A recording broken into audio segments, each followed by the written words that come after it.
उद्धव ठाकरेंच्या नेतृत्वात राज्यात विधानसभेचा प्रचार होणार। निवडणुकीनंतर मुख्यमंत्री कोण हे ठरवलं जाणार, सूत्रांची माहिती। देशात सेक्युलर सिव्हिल कोड असायला हवं, सिव्हिल कोडवर देशभरात चर्चा व्हावी। सिव्हिल कोडवर पंतप्रधान मोदींचं वक्तव्य। भारताच्या प्रगतीसाठी एक नेशन एक इलेक्शनचं स्वप्न पूर्ण करण्यासाठी पुढे या, देशातील राजकीय पक्षांना विनंती। लाल किल्ल्यावरून पंतप्रधान मोदींचं आवाहन।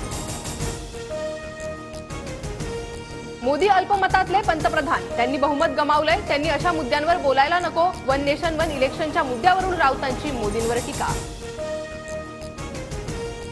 वैद्यकीय शिक्षणासाठी आता बाहेर जावं लागणार नाही, वैद्यकीय क्षेत्रात 5 वर्षात 75,000 जागा निर्माण करणार, पंतप्रधान मोदींची घोषणा।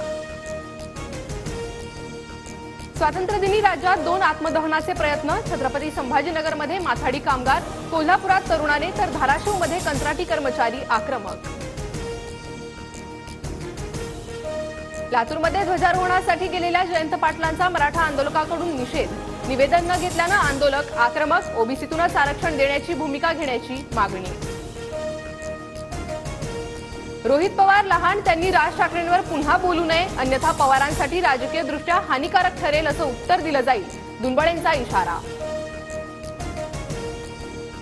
मुख्यमंत्री शिंदेंकडून वर्षा निवासस्थानी तर अजित पवारांकडून पुण्यात ध्वजारोहण, लाडकी बहीण योजनेचे 2 हप्ते जमा, ध्वजारोहणानंतर मुख्यमंत्री शिंदेंची प्रतिक्रिया। लाडक्या बहिणींना निधी वितरणाला सुरुवात, 17 तारखेपर्यंत 1 कोटी महिलांच्या खात्यात पैसे जमा होणार, उपमुख्यमंत्री देवेंद्र फडणवीसांचं आश्वासन। लाडकी बहीण योजनेअंतर्गत 35 लाख महिलांच्या खात्यात पैसे, महिन्याअखेर 1.25 कोटी महिलांच्या खात्यावर पैसे जमा होतील, अजित पवारांची माहिती। सायबर गुन्हेगारांकडून मुख्यमंत्री लाडकी बहीण योजनेला लक्ष, अर्जाच्या फेक लिंकद्वारे महिलांचे बँक खाते रिकामे करण्याचे प्रकार समोर। महिलांच्या खात्यात पहिला हप्ता जमा झाल्यामुळे विरोधकांना पोटशूळ, लाडकी बहीण योजनेवरील टीकेनंतर प्रवीण दरेकरांचं उत्तर।